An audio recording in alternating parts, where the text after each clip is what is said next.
Vanderpump Rules, Season 10, Episode 8. This is entitled By Invitation Only, because you know this Scheana Shay. She has a very strict guest list. She's checked it once. She's checked it twice, just like the Hispanic Santa Claus that she is, and only so many people can be on this list. Now, Katie Maloney has taken herself off this list. She is still staying at the resort. And this, I got to tell you, hats off to these editors and these, like, the people that have picked the music. Everything is coming together. This is such a tight package in terms of production. And we don't really give production enough credit. We know when it's not working. You know what I'm saying? We've had seasons of Vanderpump Rules and other reality shows where you're like, oh, Jesus. And then you have shows like Selling Sunset where they hit you with such loud music, such wild edits, such crispness in the shots, but there's nothing there. There's no foundation. There's no raw material to work with. So they have to overdose all of these other elements of production. But this is where this season is so good, because you have the meat in the sandwich. You have it. All of these characters are firing, like everything. You could point a camera at each one of these people and there would be something interesting happening. There would be. But on top of that, the production is editing quicker. The music is good. It's just a really tight thing. And I think that has a lot to do with producer Jeremiah, who came back on this season. And I think he's been there since season 1. And I know he took a couple of seasons break, but I think under his direction, this thing has, I could be wrong about this. It's just something that I noticed. It seems like there is new life in this show, even before Scandoval. So By Invitation Only. And I will say, Scheana told me when she was on this show, she even said, she's like, we invited Max and he just didn't show up. He ghosted the wedding. Max, remember Apple Watch Max that Scheana dated a couple seasons ago? He was the manager at TomTom and they got fired from the show for like past bad tweets. I mean, racist tweets, not bad tweets. Like, mine are bad tweets. They're not racist. They're just bad. It's bad humor, you know? So By Invitation Only, we find out in this episode, there was 118 people invited. And I just remember, like, I was talking to a couple of the people. I was talking to my old roommate yesterday about what we remembered around that time period, because we were all talking to people in the cast of, like, what was happening during that time. And I was on Shenanigans, Scheana's podcast, like a couple weeks before the wedding, because I remember her talking about Katie in between commercial breaks. And that was what I always tell you guys. I remember thinking, damn, like, these people really live reality show lives. I'm like, there's always drama. Like, there's no cameras here and there's drama. So I was wondering if this was a hot ticket wedding or not. Like, how many people didn't make the list? I noticed Peter Madrigal wasn't there. Peter's like, I'm sorry, I just can't. We've got a big weekend at SUR. I've got to polish the glassware. We noticed Charlie is not there. I know Charlie and Scheana, there's no love lost there from what I hear. So it is funny. And then you got James begging for, hey, guys night. Can I get a +1 for Ali, please? Love of my life. Beautiful, very equine. I love her skin. Very glassy. I love her skin. I love Ali. My name is DJ James Kennedy. She's got alabaster skin, hair like a horse, a cute little button nose, a butt I'd like to bite. I'm a top man. My dad says I'm talented. I like house music. I don't have a problem with alcohol. Pump TD! So the cable company gives this description to us. Lisa and Ariana plan a surprise bridal shower for Scheana. James makes it his mission to score Ali an invitation to the wedding. Raquel, Rachel, by the way, wouldn't it be funny if the cable company starts calling Raquel Rachel? And Rachel and Schwartz take their flirting to the next level. Oh, do they? They flirted so hard that Sandoval got involved. And then the group travels to Cancun to celebrate Brock and Scheana. Previously on Vanderpump Rules, we get a collection of scenes that we've seen this season. DJ James and Ali visit a tarot card reader and they connect to their higher selves. We're told from the tarot master, the 8 of Pentacles card is drawn. This is the twin flame union. And James is like, that's good. Twin flames. Yeah. And he's like, petting Allie's hair the whole time, which he does in this upcoming scene with his dad too. This guy's got grabby hands. He's got creepy uncle fingers. He's always grabbing and touching and like running fingers down skins. Like it just feels like the nape of your neck. Your hair would always just be on edge. Raquel informs James at Sir. She's like, Tom Sandoval's having a pool party and he's invited you, I'm sure. And James is like, that's weird. Oh, yeah. Oh, I'm invited to the pool party. Ha. What, am I getting kicked out? And Raquel is in this group? This is bullshit. Now, I do want to make, if you haven't listened to all the episodes this week, on Tuesday's episode, I had to let some people know. Okay, I do this just one more time for the people in the back. I have done a quivering voice for Raquel for like 3 years now, because her voice, and she even talks about this, they're like, I can't even give a toast. She has what we call a shaky voice. And I come from a theater background. That's not a joke. We talk about voices a lot, and we call it being on your voice. Being on your voice is right now, I'm on my voice. You can hear there's a resonance in my voice. I can be grounded in my voice. I'm not quivering. I'm very solid in my voice. She is never on her voice. She's learning to be. And sometimes that's a mix of not having confidence in yourself, which I don't have that much confidence in myself, and I can be on my voice. So sometimes that can be the case. Sometimes there is a nodule problem in your vocal cords. It can come from childhood. There's a lot of, it could be psychosomatic. There's a lot of things that could be involved. But when we first met Raquel, I'd be like, hi, James, how's it going on? And she has that voice a lot this season.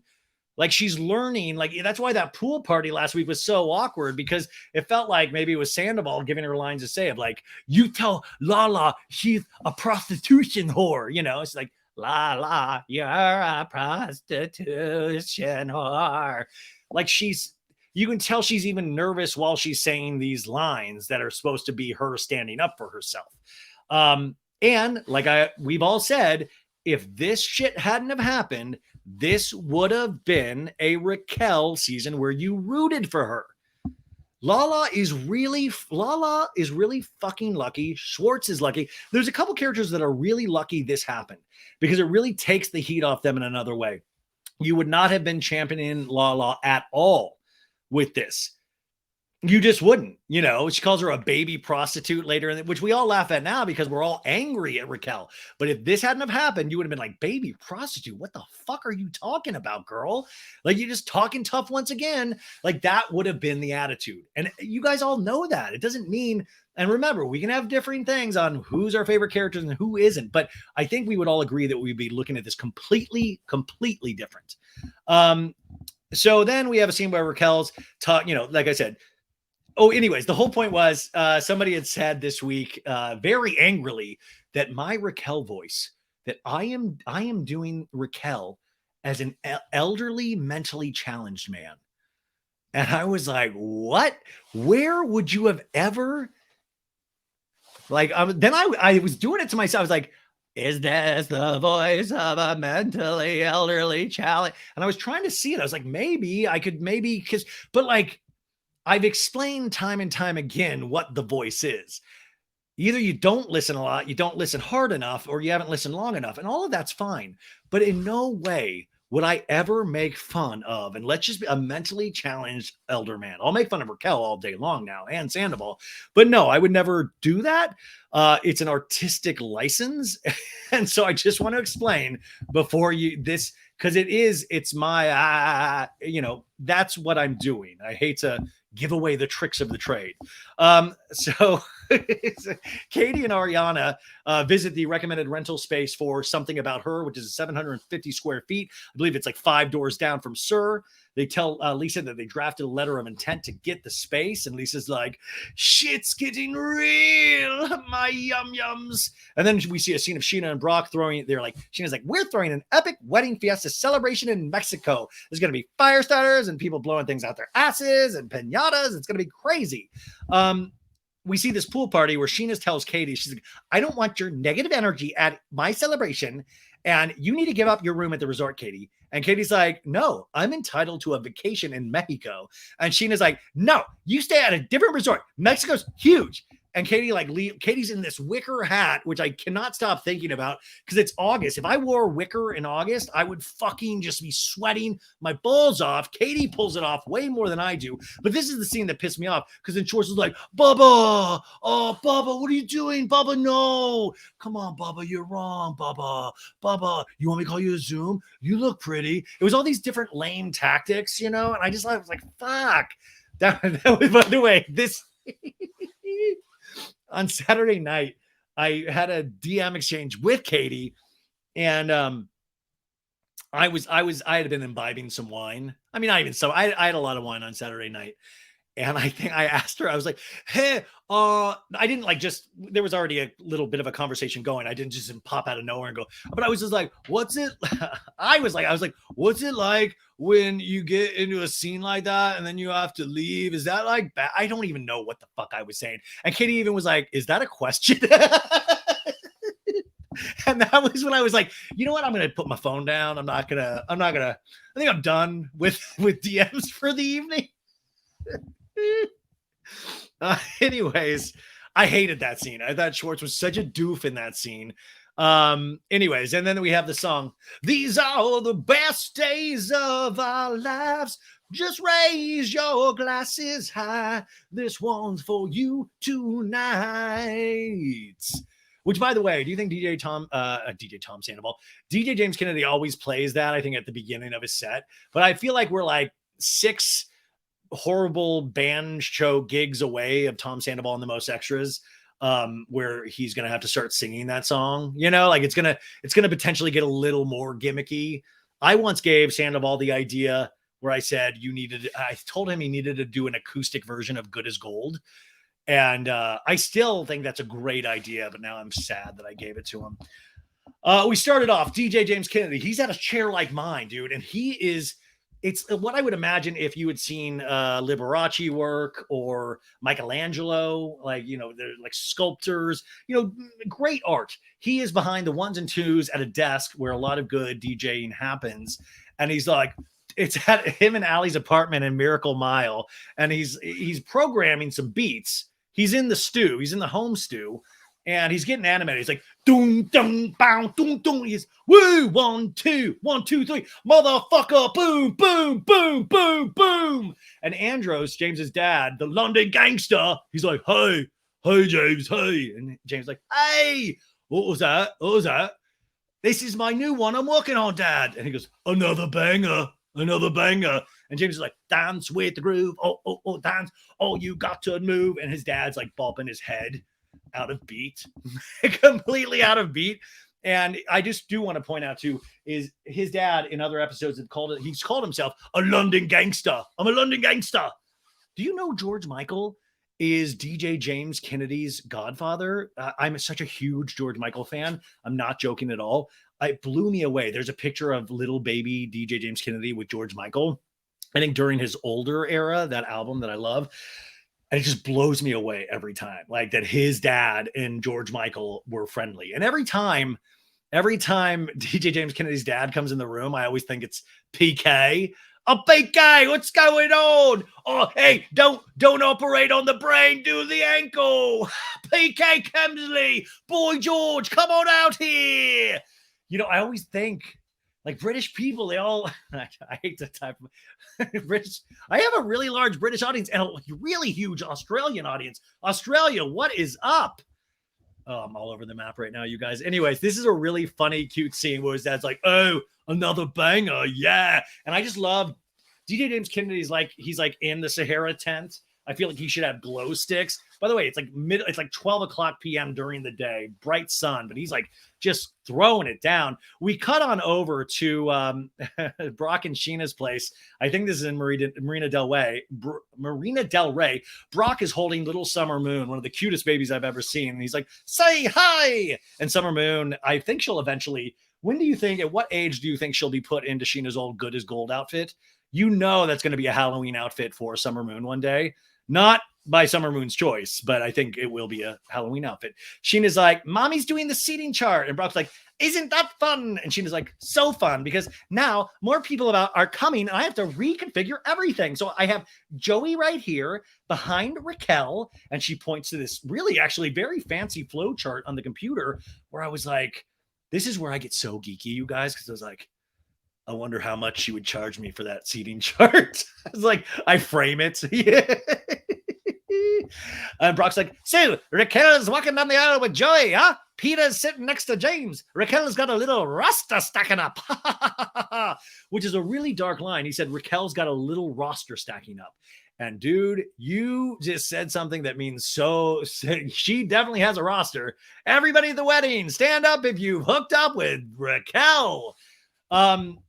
It's just the flow chart is just Raquel at one table, and it's just I don't know. It's wild to think about, you guys. It's wild.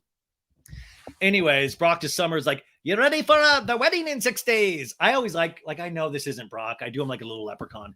And Scheana's like, you're going to be the cutest little flower girl ever.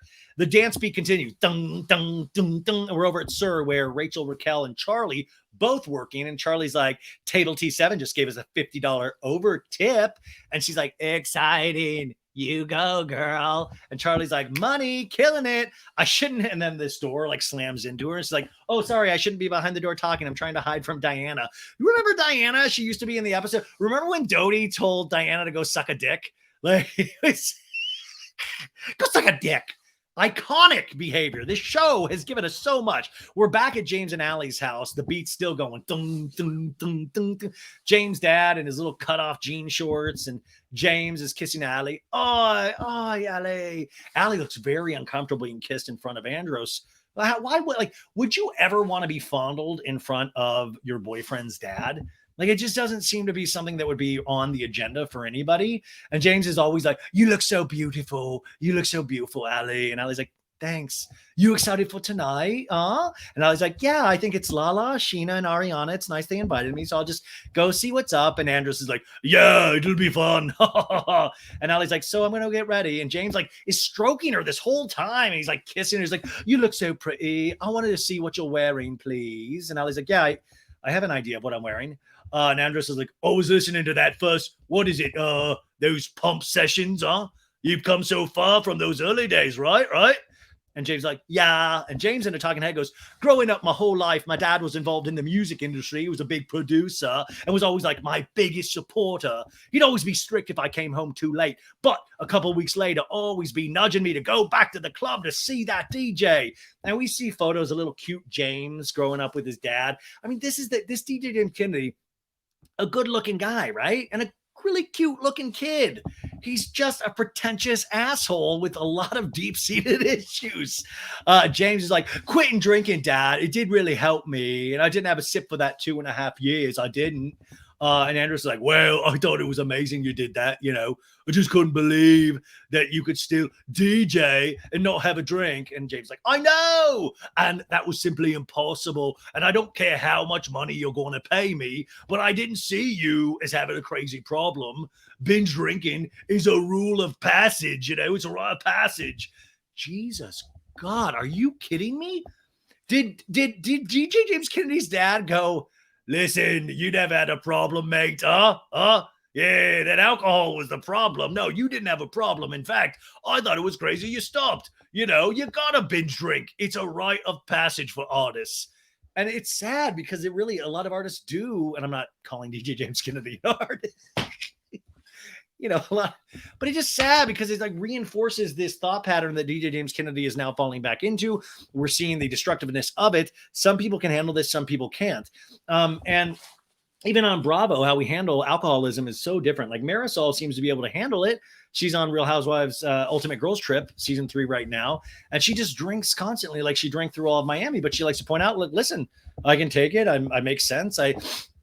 Then you see Carl on Summer House struggling, which, by the way, go to Patreon, did a whole hour Summer House recap from this past week's episode, patreon.com/so-bad-it's-good if you want to hear those. But I think it's interesting how Bravo handles it because DJ James Kennedy, we discouraged him from it, and he stopped for 2.5 years. He blames that on Raquel. Like, next time I do it, it's not for me. It's going to be for me, not for Raquel. I have a feeling it's going to be for Allie pretty soon, don't you? Because she seems to be getting annoyed with it. But I just thought it was really sad to hear his dad like, it's cool, buddy, huh? And James is like, I know. I remember when I told mom, she wasn't happy. And we got a flashback of weeks earlier where his mom was like, do you think that's wise? Like that you're drinking? You got to proceed with caution. It's a dangerous game. Then James is telling his dad, he's like, and Allie's incredible, huh? She's the love of my life. And Andrew's like, yeah, she's great. And everyone thinks, oh, James, you moved too quickly. You did this and that. Fuck off. I'm happy. I didn't really see you marrying that Raquel. Thanks for letting me know now, man. Like, good call. Glad you called it after the fact. And James like, yeah, you did have some kind of, not from day one. Right. Well, what about me and Allie then, huh? Do you see me marrying her? And then he's like, yeah, I can. He met her today. He's like, yeah, in the couple of hours I met her, definitely marriage. Yep, babies, the whole works. It's like chalk and cheese, which I love a good chalk and cheese sandwich. He's like, obviously you see Raquel, it's Sir, right? What's that all about? By the way, Juliana Carrazza took all of these notes. She kills it every week. She always puts these little notes in there because I don't know a lot of things. And she says, by the way, chalk and cheese is an expression suggesting that two people are very different from each other and have nothing in common. It has the same meaning as apples and oranges. Chalk and cheese was first used by John Gower in text he wrote in the year 1390. How about, hey, you're going to learn that from NPR? No, you're going to learn that from So Bad It's Good. Yeah, you know what? We like to do it a little. We like to educate where we like to have fun. But then I just a little scoop of medicine in there. Now you know what chalk and cheese means. Great. James is like, it's my business. I mean, I have to deal with it. I was here before her. James is always obsessed with like childhood rules of like, don't cut, no cuts. Could you imagine going to Disneyland with this guy and you cut in front of him? He'd freak out. And Andrew's like, right. So it's mine. Sir is mine. She's on your turf. Oh dear. And the dad gives a hearty Jabba the Hutt laugh. Ha ha ha ha ha. And James is like, ha ha ha ha ha. James cares about all the wrong things. Do you notice that? Anyways, next thing, we're over at Schwartz and Scandy's. General manager Brett Backman is doing computer work. Beep, bloop, blop, bloop, bloop, bloop, bloop. And Schwartz and Sandy's they're at the bar chatting, and Sandoval is like, I'm excited for this tasting. How are we doing another tasting? And Schwartz is like, me too, dude. And they always pan around the area to show that it's in disarray. And Schwartz is like, we needed some balance in the menu. Definitely, dude. I know we went like a little too divey. And Brett's like, hey, guys, after we do Greg's tasting, we can lock in our opening menu. How are we on the cocktail menu that we're supposed to have done by today? And Sandoval's like, yeah, grab the lift. Okay, pretty fun. This drink's good to go. I just have to check on the cherry juice. And Brett's like, you don't even have final prices in here. And at this point, come on, you guys. Like, I feel like something about her already has final sandwich prices, and they're not even open. And Sandoval like, yeah, okay, interesting. Prices. What's that all about? And then Brett goes, I need the glassware. I need the final price. Because, when you're building a drink menu, you also need to show us what cup it goes into. I did learn that in my time in the bar industry is that certain drinks would go in certain cups. So they would have to know what kind of glassware to order. You always have to account on all glass, your glassware breaking. So you have to have extras. It's a whole rigmarole that a lot of stuff does go into this. And it seems like these guys are completely backwards on all of their priorities.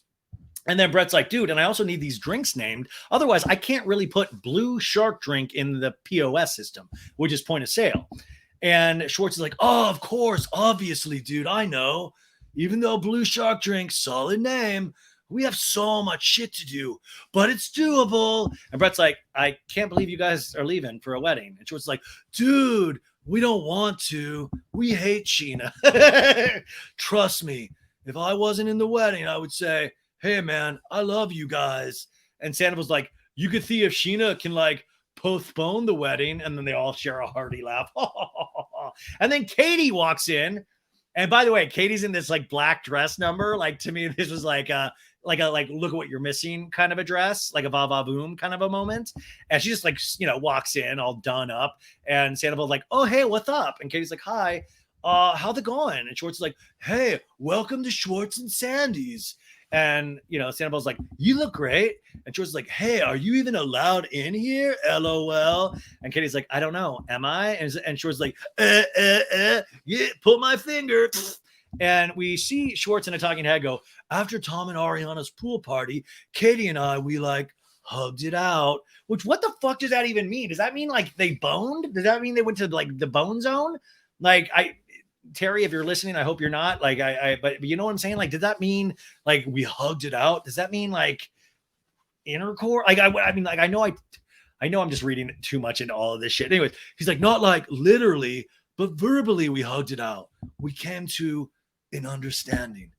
There was empathy. I feel like Tom was about to start using sign language of like Tatanka, hugs. We see text between Schwartz and Katie, and Schwartz is like, I didn't mean to just say truce for the big day. Anyways, don't be too upset, bub. Boys will cuddle you. And then Katie goes, Mexico is going to be a girls trip for Christina and I. I don't like, they both call each other bub, and me and my ex called each other, or she called me. Like, I do think you kind of, unfortunately, when you break up like this, you do have to watch the monikers that you've given, even though they have this kind of sentimental value that feels like a warm hug sometimes, it can also then be used against you. So even when you're like, if they're in a fight with you, they'll be like, you're acting like a complete bitch, bub.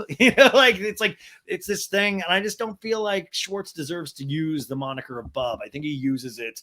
I'm just getting protective at this point. Anyways, George's like, how are you feeling? She's like, good. I felt weird chasing you out the other day. And Katie's like, well, I probably should have just stayed on the sidelines, to be honest. Yeah, So Katie's like, you want a Coke or do a vodka soda? And then Schwartz is like, ow, ow, ow, ow, ow. And he starts like falling down. He's like, my leg. Oh my God, I'm getting old. Like, I think he has like rickets or fucking like his body's like, just like, he's like, he's like cramping up. It's like the weirdest thing. And Brett was like, what was that? And Schwartz was like, I don't know. I'm getting rickety, man. And Schwartz in a talking that goes, I invited Katie to the tasting, A, because I respect her opinion. And two, now Greg enters the room. Greg, remember, being the other supposed owner who's always really gruff, even though I owe him an apology now. I said at the beginning of the season that Greg was the villain of this season. And back in the day when I talked to Ariana, she was like, yeah, Greg's a jerk. And now I feel like I owe Greg an apology. And by the way, I do believe Schwartz does respect Katie's opinion. I do believe that. I think Schwartz is that guy that doesn't, he wants it all, but he doesn't even really think it out that way. Like, he's like, I want everything. He doesn't really, I just think he's like, there's a laziness there, or what it appears to be is there's a laziness there where I just don't want any problems. But in having that kind of attitude, you just let everything happen. And you can't do that. At certain times, you have to take a stand. And you always can't take a stand against the ones that you love. That can't be the place you're most comfortable in taking a stand. But he's that guy that wants, I just want everybody happy, man. I just want everybody to have a good time. And that's not how life works a lot of the time. So it usually ends up backfiring on people like this. And I include myself sometimes in behaving like that a lot. And it's very hard. But also, I sometimes then look at that behavior on myself and I go, and I shit you not, I will watch this show, and I do, even with Sandoval's behavior, I've questioned certain things that I've done. And I know that sounds silly, but these shows can be of help in some ways. Check your own behavior. Because I've like, okay, because I've done that. I've been like, well, just say whatever it takes to make somebody happy. Don't rock the boat, don't that. And that never really works for me. And it's taken until, middle ages to even recognize that in myself.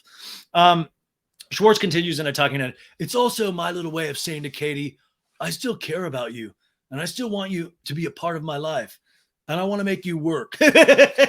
Two women enter. They're greeted with highs. Jolene, Greg's wife, is there, and some niece or something, which, by the way, now I'm like, get any young girls away from these guys. Get this girl out of here.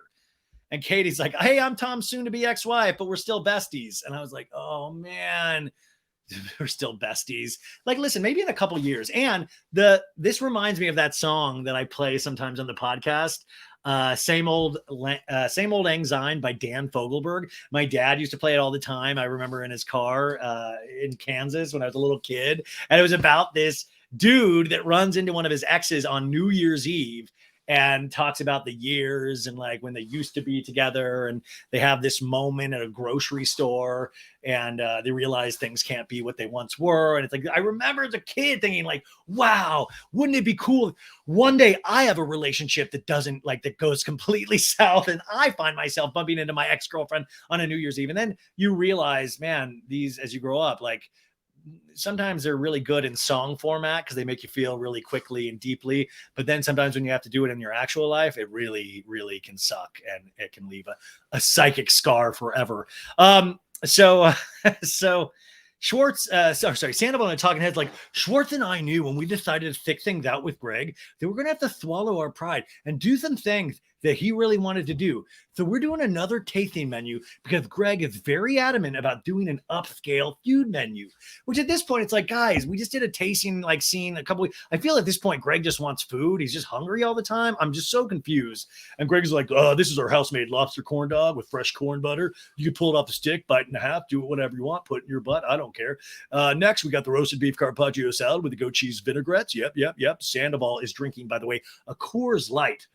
What is this? Is this one of the cool things as you get older? You just start fucking drinking at business meetings. Like when Schwartz and Sandy were meeting Lisa last week at Pump, he was like, I'll take a frothe and a beer, which also just like the combination of that still upsets my stomach thinking about. But do you know what I'm saying? I'm like, whoa, wait, what?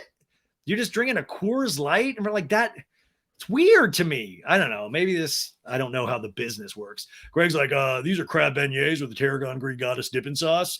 And Sandoval takes a bite. He goes, that's nice. That's real nice. Ooh, a lot of oohs, ahs. And Sandoval's like, we can get open by August 31st. At this point, I will say to anything, Greg, I'll say yes to anything Greg wants to serve to make that happen. Now, what you're potentially going to see on the end of the show is that they're making this August 31st deadline. You're going to see, I think, something about her do a little opening themselves. And I will say they did not open on August 31st, even though the show might present it as that. I believe they opened in November. But that's artistic license. That's neither here nor there. And then Greg's like, here's a tahini-based Caesar salad. Everyone's like, yeah. Here's a flat iron steak and beef tallow fries. Everyone's like, that's sexy. Yeah. And Sandoval's like, looks like we got a menu. And Brett's like, sooner I get in this price and I can input into the POS. I feel like sometimes Brett in scenes are like, Brett, we'll give you $100 every time you can work the word POS into a scene. Anyways, they're all patting themselves on the dicks. And Greg's like, it's not all me. I got a kick-ass chef in the kitchen. Next thing we're going to work on is desserts. And Katie's like, well, make sure you call me. And I was like, well, do it quick. So Greg, by the way, Greg says they got this kick-ass chef, but then didn't Schwartz have this scene last week where he's like, we have this amazing chef. He's just never worked in a kitchen before. We have found this amazing chef on TikTok. He's never worked professionally and has never seen a kitchen in his life. We found him in the woods. So anyways, so they're all happy about this new scene. We're going to Wilshire Boulevard at this eatery called Dono, D-O-N-O, where Scheana, I already call her Scheana, Shishu, Ariana, and Lala are arriving and seated at a table for four. They're all sitting down, and Scheana's sitting down, and Lala goes, your ass be hitting right in those jeans, girl. And little Lala's like, yeah, your ass looks amazing. Woo! I'm gonna whip my pussy out. And she's like, thank you. And Lala's like, you're welcome. And then Scheana goes, you have a hot denim dress on. I want to borrow that. And Lala goes, anytime. This is what I imagine hot girls just do all the time. They just compliment each other, hug each other, tell each other they're beautiful, and then just borrow shit from each other. You know, like it just seems that's like code. I don't know. Anyways, everybody's color coordinated. Ariana's there and Allie gets there and she's like, thanks for inviting me. You got to remember, Allie, I believe, is 25 years old, really kind of young. Not that these people, none of these people are old, but Allie is much younger. And I do say already, you get a very different sense from Allie than Raquel Rachel. So much so that I am, besides the extreme youth that Raquel was when DJ James Kennedy was dating her, and Allie, like I wonder what, because Allie seems like she has a little bit of a head on her shoulders, and I don't want to regret saying that, but it always seems like she gets it. I just already don't understand why she stands for it. Or like why she, you know what I'm saying? Like that's the part I don't get, because like she seems like she gets it. She even gets the underlying meaning of things. Scheana and Ariana on a talking head goes, yeah, I hung out with Allie in like big group settings and she's so sweet. And I feel like she should just be included in things more. But I did let Raquel know that I was inviting her. And I'm like, good. That's what a good friend does. You know, it would have been great if like Ariana was like, and you know, I do like Allie. And as a gift of welcoming her to the group, I did sleep with DJ James Kennedy just to really show her what we're all about here. Like it's so like, this is what sucks, is that this does seem like this is, I believe, and this is what I've always noticed Ariana to be, is really kind and kind of also, you know, it's like those people that bring you in when you know nobody, and like include you when they don't have to. And I know this is a show and I know people are required to film with people and stuff, but I do always believe Ariana is like that. In fact, one of the first times, this was like when I first moved to Los Angeles, I remember I was like at a roller skating party for a comedian, like long time ago, like, you know, God, 18 years ago, something wild. Really fun, but I didn't really know anybody. And I remember there was like a group of comedians smoking a J. And you know, I'm not a real big weed smoker or anything, but I remember not really knowing anybody. And I think like, and I was sitting there taking my roller skates off, and Sarah Silverman was there, and she was like, hey, and she saw me, she's like, hey, you know, I was sitting, she's like, hey, come here. Do you want to smoke with us? And she just, and it was like the nicest, I mean, and then I just proceeded to like, I just didn't know where I was. I became a different person. I just ran around naked. It was, you know, but it was like those moments when somebody's nice to you when they don't have to. Those really like mean a lot to people. Like do that in your own lives whenever you can. Try to let other people inside of a group. Don't ever close off groups.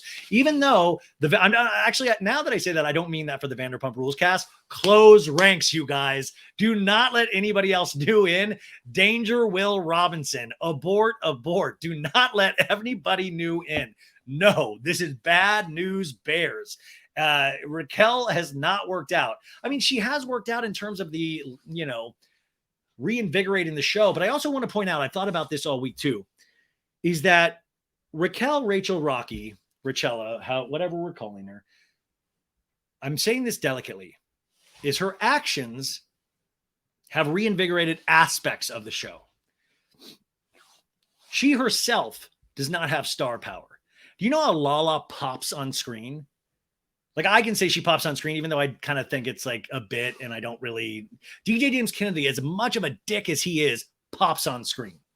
Sandoval is ridiculous and pops on screen. These people have pop on screen. Raquel has never popped on screen for me. I've rooted for her before because she's the underdog. And in this situation, it is fascinating. But I've never believed in a lot of what she was saying, except that, like, listen, don't bully me, Lala, or don't this. But you know what I'm saying? There's a difference between watching a star or watching a reality star and then just appreciating actually the environment that they have created, which I think Raquel has helped in creating a really toxic environment now, which they're all going to get to play in that sandbox in season 11. So Ariana is a really good friend, checked with Raquel first, which, by the way, if they were already hooking up, which by this time they probably were, or in some capacity, she's like, that's so sweet of her. I guess I'll continue to fuck her, dude. Like, what do you think? Like, I want to know that shit about Raquel, of like, every time I talk to Ariana, when Ariana had me over for Thanksgiving, when Ariana did this for me, when we shared an Uber, just me and Ariana 2 weeks before this happened. That's the shit that I want to know. Did she feel fucking guilty every time? We know Tom now is the devil and obviously could just live with anything, live through everything, and not give a fucking care in the world. But did it ever keep you up at night, Raquel, when you were staring at your Galaxy light, pumping EDM loud as it possibly could so it could drown out those fucking thoughts that you have about what a bad thing you were doing? That's the stuff I want to know. And I get scared that we're not going to find that stuff out at the reunion. Who knows? So Scheana in a talking head goes, I really like Allie, and I would love to get to know her more as long as it doesn't hurt Raquel's feelings. And Lala in a talking head goes, I really don't give a fuck, yo, if it hurts Raquel's feelings. And she smiles.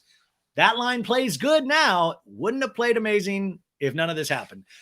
So they're all ordering, and Lala's like, I like girl time. I like girl time when I would rip people's head off because they're talking about girl time. That's my favorite girl time, Lala says. And little Lala's like, yeah, you tell him, Lala. And Ariana's like, well, did you get your head ripped off last night? And to Scheana, and she's like, no, I just felt like everyone was trying to take everyone's heads off. And Ariana's like, no. And I was over there like, no, don't be mean. Don't be mean over there. Don't be mean. And Lala goes, no, everyone got a don't be mean except for Raquel, who was the only one being mean. And Sheena's like, I feel like Raquel was standing up for herself. And Lala leans closer and she's like, Scheana, she tries to plan out how the argument is going to go, and it doesn't go the way she thinks she is. And little Lala's like, yeah, yeah. Lala proceeds to demonstrate emotion like an AI robot with ticks, like, ding, ding, ding, ding, ding, ding, ding, ding. But it's like, Raquel does seem very uncomfortable in her body and her voice, all of it, that stuff. And it does come off very robotic, very fembot from Austin Powers. We get a flashback of the pool party where Raquel's like, Lala, literally, like, and Lala goes, put a thought together. I know you can do it. And Lala in this scene goes, this bitch calls me a mistress bimbo as she's in a pink sarong with 6-inch heels at a fucking pool party in Valledgeville. All right. And little Lala's like, yeah, fuck Rachel. We see a peek of Allie smiling, and Ariana goes, she looked hot. And Scheana goes, she did. And Lala goes, she looked like a baby prostitute.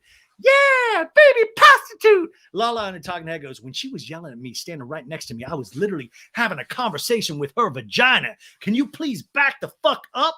And little Lala's like, yeah, only have a conversation with me. Little Lala, talk to me. Lala's vagina, not Raquel's vagina. Boo.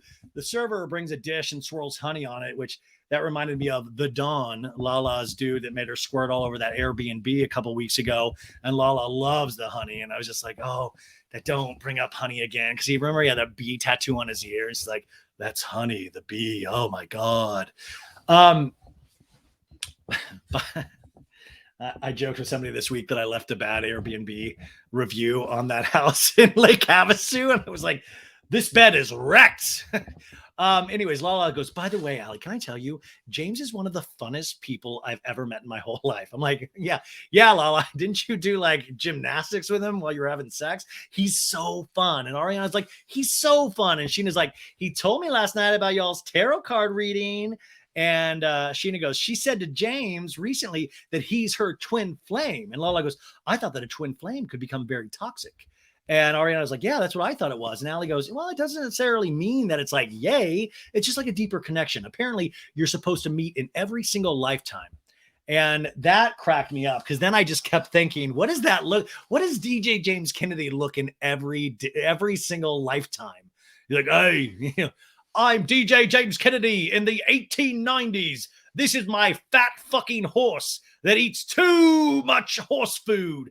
He's fucking fat. Big old fat horse.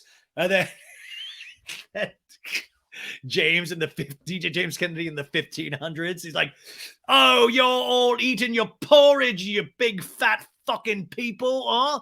Eating your porridge. Oh, come on, you fat fucks. Every period of time, James just fat shames a different. You're all fat, you big fat fucks. Get on a treadmill. It's not even invented yet. My God.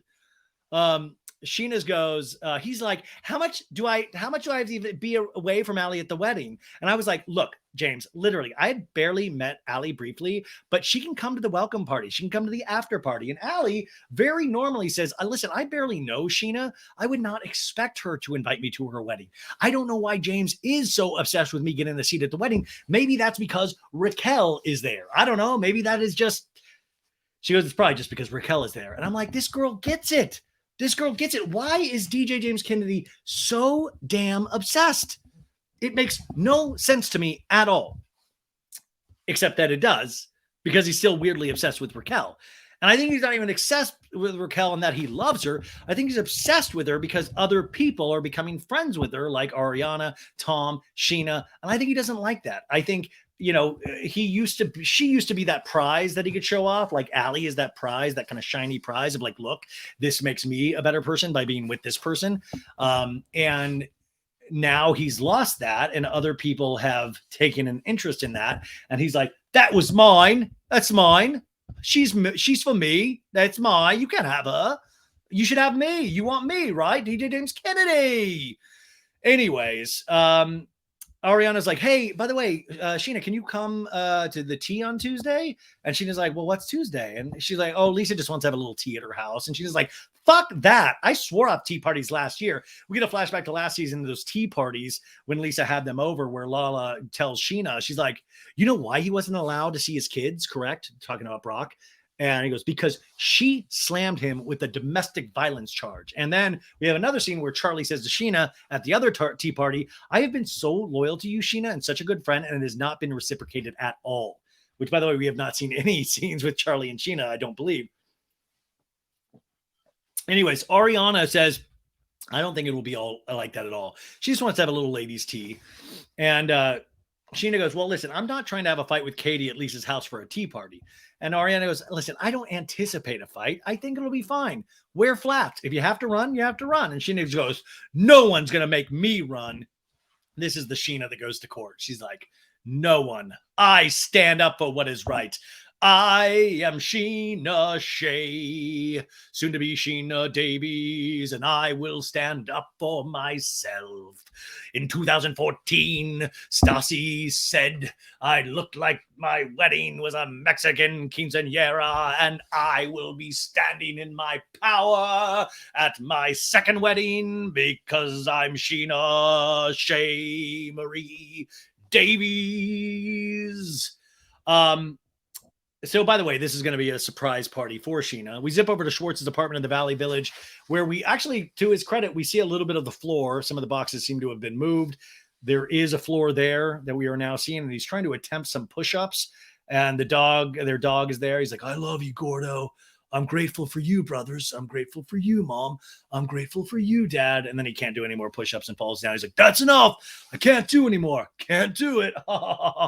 Over at the beach, Katie and Charlie are attending a paddleboard yoga class, which this is just a chance to show off their rock hard bodies in poses. I wasn't mad at it. Another scene brings Lala meeting with Brock and Scheana at a restaurant called Rocco's in Boys Town. I believe Lance Bass is a part owner of Rocco's.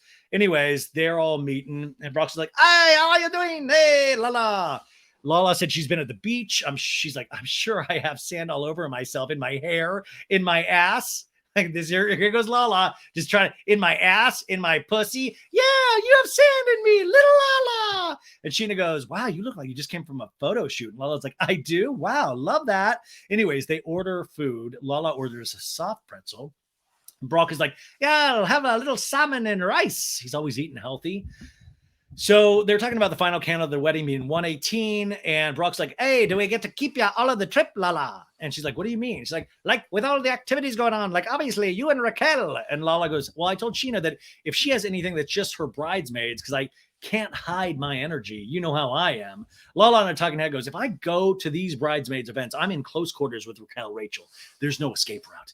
Unless I throw her in the ocean, which I would never do because I'm afraid of prison. Which, by the way, what I say to Lala is, yo, real G's ain't afraid of prison, yo. Come on, man. You ain't afraid of jail. Come on, Lala.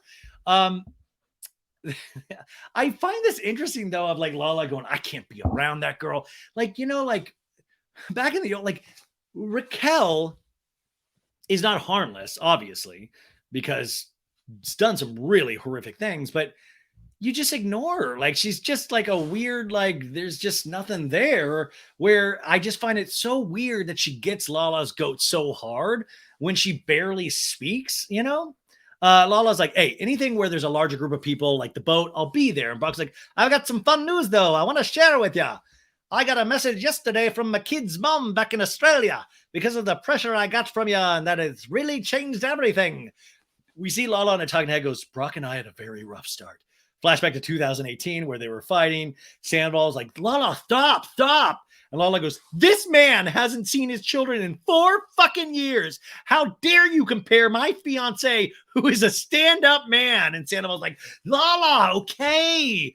And then in a talking head, she continues, now that I'm in the situation I'm in with Randall, I've realized that situations are not black and white. And Lala goes, listen, I'm so happy that you are where you are right now, Brock. But truth be told, it was never my place to ever do any of that to you. Brock's like, I wish I could say I agree, but to be honest, that's what friends do. Hey, I'm a leprechaun.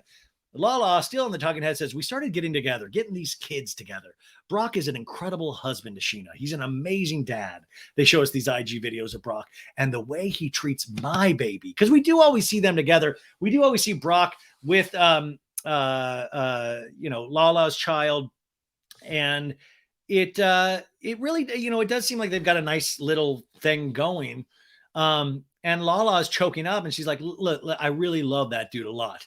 So I just thought about this. What are we to take from this? Is that, like all of us, Lala can be really wrong as much as she can be right. And also, people do change. Hopefully, this is a change situation. I've always had a really good time around Brock. He's always, and I never know, like any of these guys now, who knows? They all seem somewhat suspect now. But, I remember Lala going for him. And it turned out Randall was the real piece of shit. And I feel like that's the thing that, everybody has given Lala a lot of grace in terms of that. Because remember, a lot of people forget Randall's been around on the show, even though we didn't know it was Randall. Remember the, NDAs to sign for Coachella, and that got brought up at the reunion. They, that Randall all took him to Coachella, but they had to sign an NDA. Like Lala held on to this, that she was dating some football player or basketball star and said it was Randall. She swore up and down and up and down and up and down. So what I'm saying is that, like, I love where Lala is right now, but Lala got here. There was a lot of lies involved because she was protecting the man she loved. There was a lot of accusations thrown other places instead of taking a hard look at herself. And I feel like a lot of this cast has given her grace in how she has treated them over all of the seasons, Which, by the way, I'm still wondering, the Schwartz, the bootleg Kardashian comment comes up. That's got to be coming up pretty soon. That's what's confusing me, because they only seem like they have a couple episodes left. But then I was like, there's all those scenes we saw in the midseason trailer where I think they're in Hermosa Beach, where the Sandoval Raquel thing gets brought up about them flirting at the Abbey. We have these other scenes where I'm like, we got the wedding, then we go back to Hermosa. Then I'm trying to piece it all together, and it just seems like more than 11 episodes. Who knows?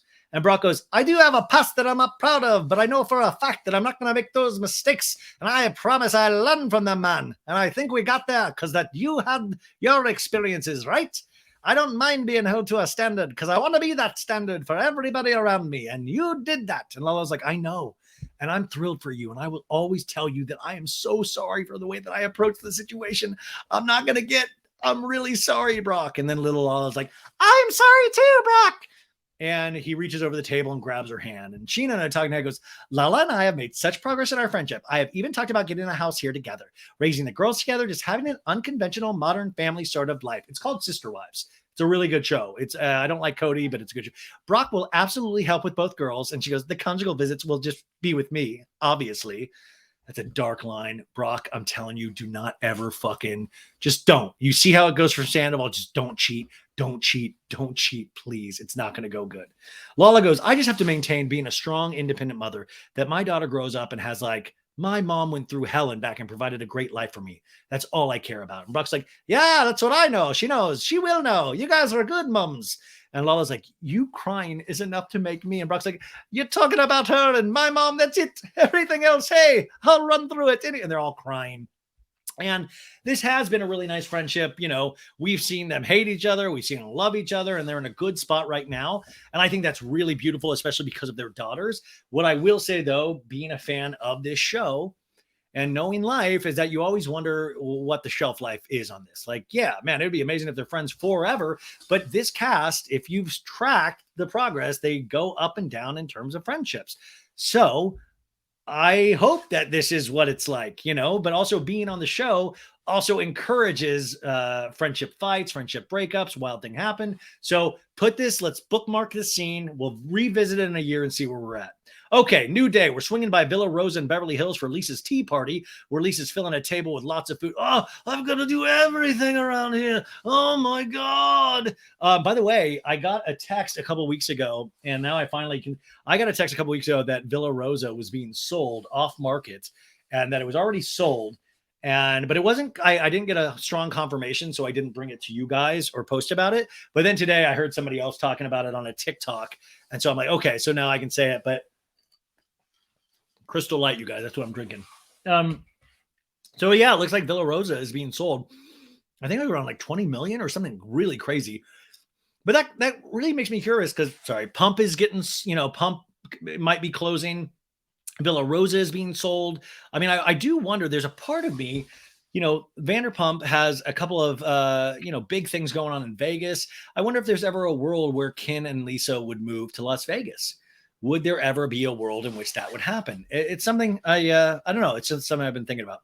Lisa to her ponies, her little ponies, like, are you ready to party? These kids are going to get randy. Tom and Ariana are the first to arrive, and Ariana's like, hi, you look stunning. Everything looks beautiful. Oh, my God, you brought the ponies up. Schwartz comes in next, then Raquel, Brad, Logan. Brad and Logan are Ariana's two BFFs. Then DJ James Kennedy, Lisa welcomes in all, and there's Pumptinis, you guys. Pumptinis are ready to pour. I'm telling you guys, by the way, Juliana Carraza visited Los Angeles, I believe with her daughter a while back, and they had the Pumptini. And I'll tell you, my experience with Pumptinis, they go down smooth and you will have the worst hangover of your life.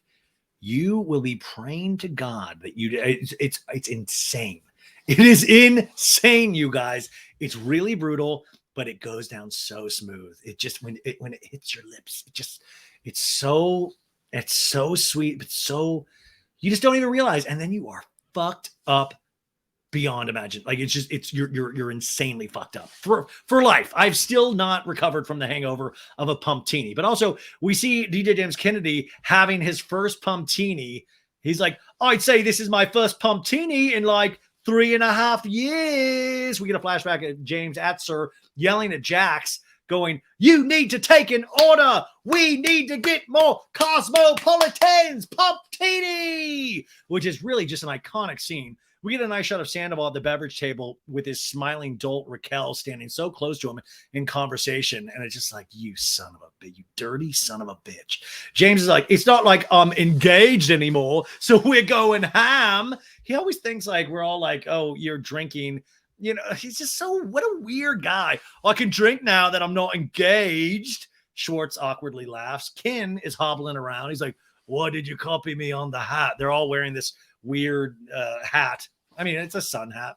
And Lisa's like, you're on dog duty, Ken. And Ken walks away. I can do that. And Lisa's like, I'm on wild animal duty with these randy kids. Where's Nicolene?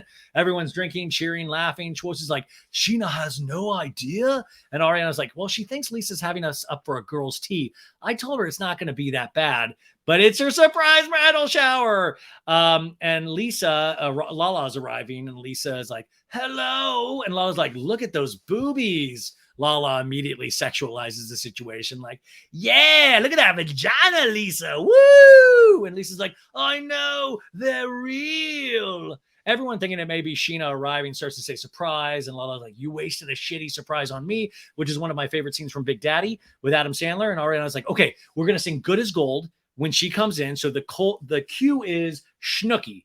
And Scheana now is arriving with a plant gift for Lisa. And she's like, this pond, we're thinking, oh my gosh. And Lisa's like, hello, lovely. Oh. And she's like, where's Hanky and Panky, the ducks? And Lisa's like, you didn't have to bring a flower. And Scheana's like, I know. And Scheana in a talking head goes, anytime I hear the words tea party, count me out. The group's all gathered waiting in the backyard. There's more people that have arrived. And someone says, I feel like we're at a bloody wedding. And Lisa's like, I got you a glass of champagne, Scheana. A couple of the girls are here. Scheana rounds the corner, and we hear everybody awkwardly singing, because we're good as gold, because we're good as gold, because we're good as gold. I love that Scheana, though, hears her song, and she's like, yeah, and she starts singing. She's like, because we're good. She loves singing. It really, no matter what you feel about Scheana, this is a really fun song. It just is. It's a song that gets you going, man. Scheana is sort of stunned, laughing. Everybody hugs her. Ariana, the talking head, goes, "It's next to impossible to surprise Scheana. First of all, she has all of our locations on her phone." Scheana, the talking head, goes, "To be honest, I'm half surprised. My sister's car kind of gave it away." They show a shot of her sister, Courtney, who has very long blonde hair. And Sandoval's like, "When's Brock getting here?" And Sheena's like, "He's on his way. He should be here soon. He had to pick up his mom at the airport." Everybody's eating. Lisa's like, "Where did you get that little plate, Schwartz?" And Schwartz is like, "Where did you get a big plate?" "In the stack of big plates." And Schwartz is like, "Oh my God, I'm undercompensating." Like always. Schwartz seems to be that guy that just always, I don't know where anything is ever. Lala goes, "Is Allie still not invited to the actual ceremony?" And James is like, yes. And Lala's like, "Have you asked her? Because she really likes Allie." "Oh, does she?" And Lala goes, "I wonder if she's not invited because maybe Raquel doesn't want her here." "Obviously." And Lala goes, "Oh, did I just nail it?" By the way, also DJ James Kennedy's in these like pink little tiny little like sunglasses that kind of work on him. Kind of, you're like, I think those. It's like there's one of those sunglasses where you're like, I think those work. Who knows, right? Like it's in the eye of the beholder. But he is loose. You can tell he's been imbibing some pumptinis. And James is like, "You nailed it, yeah. Like, are you Dr. Seuss or something?" I don't get that. Am I missing what that mean? Like, did I nail it? Are you Dr. Seuss or something? Is that just, that's not me, right? Like that makes no sense. Anyways, James in the talking head goes, "This isn't about the budget. It's not about the bloody tablecloths or how many steaks and surf and turfs are being served. It's literally about what Raquel wants." She says to Lala, "I will say it's a complete out of body experience, like having to be around my ex-fiance all the time." Ariana's with Raquel and Scheana talking about hyacinths. How do you say that fucking name of the plant? Hyacinths? Hyacinths? Hyacinth. I'm not doing it because I know what it's a flower and they all like it. Anyway, DJ James Kennedy is oh my God, you guys. I just lost my place too. When I said hyacinth, I accidentally hit the cursor. And anyways, okay, I found it now. Can somebody, hey, if you're watching on YouTube, leave it in the comments how to pronounce hyacinthus.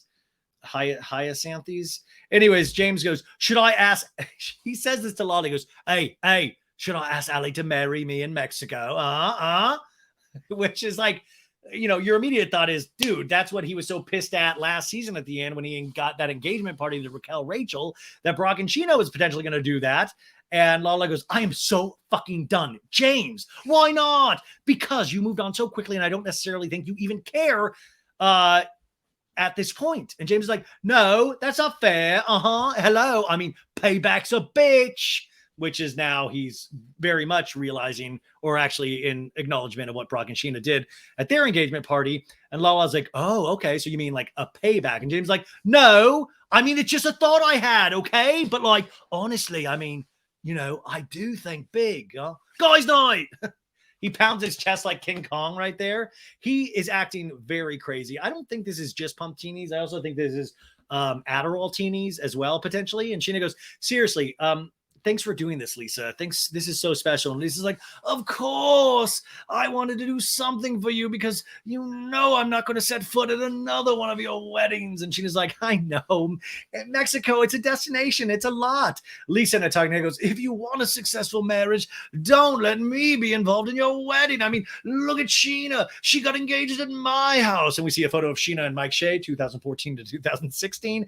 We see Tom and Katie and their wedding in the woods. Then we see Katie and it says 2016 to 2022. And it's like, "Scheana, I'm doing you a favor. My track record is 100% failure." And Scheana goes, "Well, we're going to have anniversaries the same week, Lisa." And she's like, "Yes, I'm on the 28th of August." And she's like, "I'm on the 23rd. And Pandora's on the 27th, Lisa's daughter." And Lisa goes, "Yeah, so we could share the anniversary." And Sheena's like, "We could all go on like a big trip every year and celebrate our anniversary." And Lisa's like, "Okay, slow down." You really do get the sense that Lisa's like, "I really love that all of you kids have put your miseries of life on my show for my benefit. And I've made a lot of money, but I do not want to hang out with you in any kind of familial, place. If the camera's on, maybe." So James is swinging on Lisa's tree swing, and Brock walks in, and Brock's like, well, I heard there was a surprise. And Brock's like, I'm glad they surprised ya. This was Ariana's doing. I can't hide anything from ya. By the way, Brock's haircut looks amazing. He cut all of his hair off, 10 years younger. Scheana goes, I'm not that girl. I didn't go through his phone. He just leaves it out. He doesn't hide anything. He's like, no, I'm open. I'm totally open. I don't cheat. Please. Anything. I'm very open. James and Sandoval are playing ping pong. And James is like, first to 21. And Sandoval's like, okay. And James misses. He's like, oh, good shot. I'll take it. All right. And Schwartz is like, that's my spot right here. And James is like, we have a whole audience. Hey, guys, what's up? Guys playing ping pong. Ariana is taking selfie with her gay guy friends. I don't, by the way, I didn't write Juliana Roque guy, her guy friends. Schwartz is sitting, because I believe Jesse Montana's there as well. Schwartz is sitting watching ping pong, and Schwartz is like, hi, Raquel. Hey, Raquel's like, they're on these little sitting down, laying down, and Schwartz is like, hi, Raquel. And Raquel's like, how's it going? And Schwartz is like, I think it's okay. Your opening is coming up very soon, right? Yeah, it's on the 31st. I hope you can make it. Okay. I think everything's okay. I hope. I feel like we're suffocating. We made a pact to not bitch about it anymore, but we're tight. I can bitch to you, right, Raquel? Yeah, of course. And Raquel in a talking head is gushing. She's like, I love the fact that Schwartz and I have gotten to a place of where we're tight. And who knows? Maybe we can even be tighter in the future. And she fucking winks. Thank God she didn't dab like she did last week. I feel like the producers are like, hey, Raquel, do a robot move now. Okay, dab. And she just keeps doing it. Raquel's like, I can take it. And Schwartz is like, I bitch a lot. And that's another reason why Katie left potentially. No, I'm joking. Raquel is back in her talking head, still gushing. She's like, tighter kind of sounds like vaginal tight, though. No. I didn't take it as vaginal tight. That's where your head went immediately. Like, listen, I'm dirty as hell, and I didn't even go to vaginal tightening. Like, what the fuck are you talking about, girl?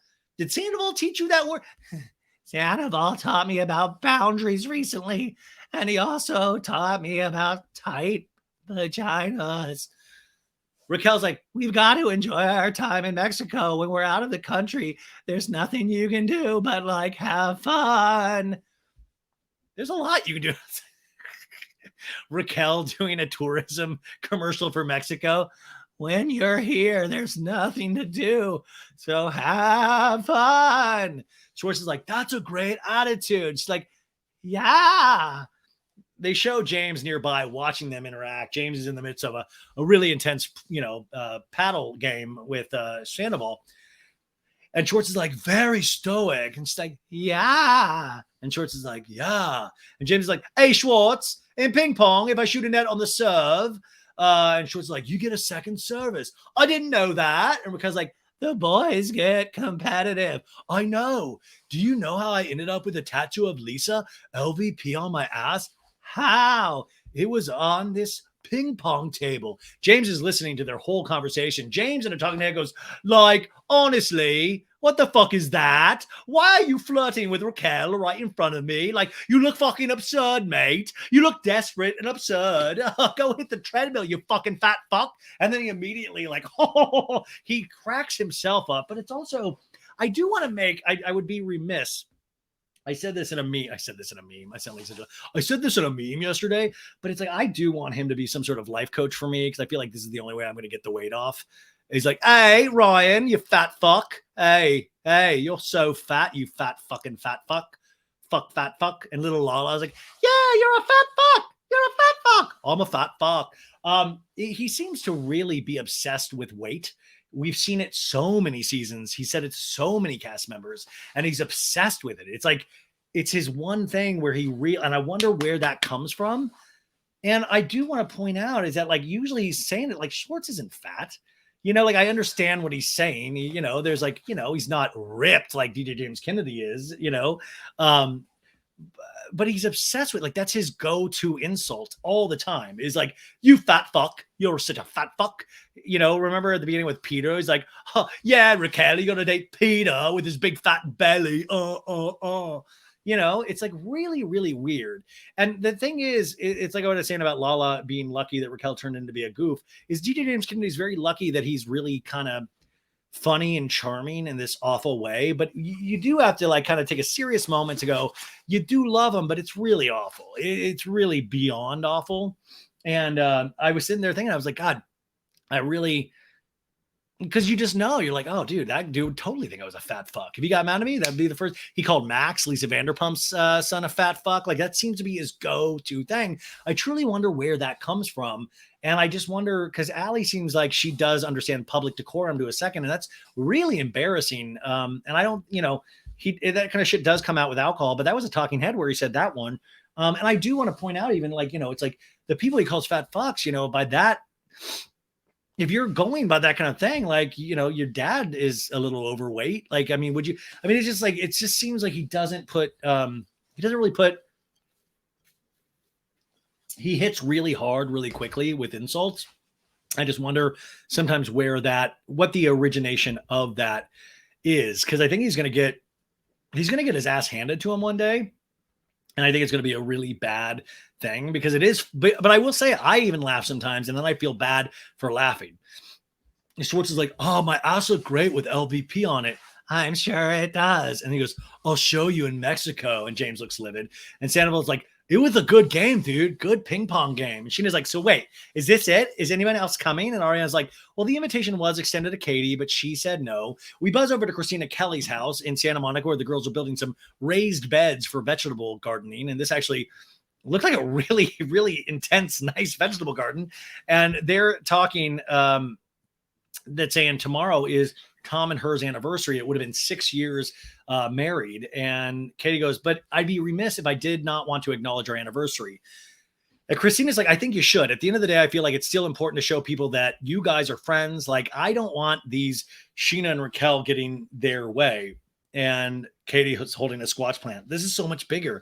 And Katie goes, Tom and I might go to dinner to celebrate closing out of our house in Mexico. She's like, the whole housing situation was really hard for me. So I'm just unpacking a lot of strange emotions this week. And that really is a fucking brutal thing. And I remember even when we were separated, when our anniversary would come up, I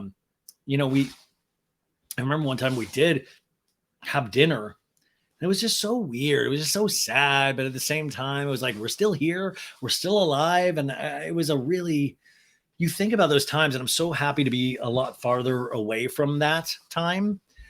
But, when you're in it, you almost, because like when you're out of it 5 or 6 years, you're just like, how did I get through that time? Your body, it's like when you hear about when you get into like an accident or something, like your body goes into shock and it kind of protects you from a lot of things. And I think the same thing when you go through these really intense relationships is that you kind of go into the state of shock, and your body or your mind kind of protects you in certain ways. Cause I look back and go, how the fuck? I was not sleeping at all.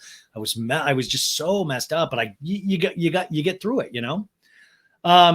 Anyways, Katie and I talking heads like, I'm not prepared for how I'd feel. Am I supposed to feel sad? I do feel sad. Is it okay to feel sad?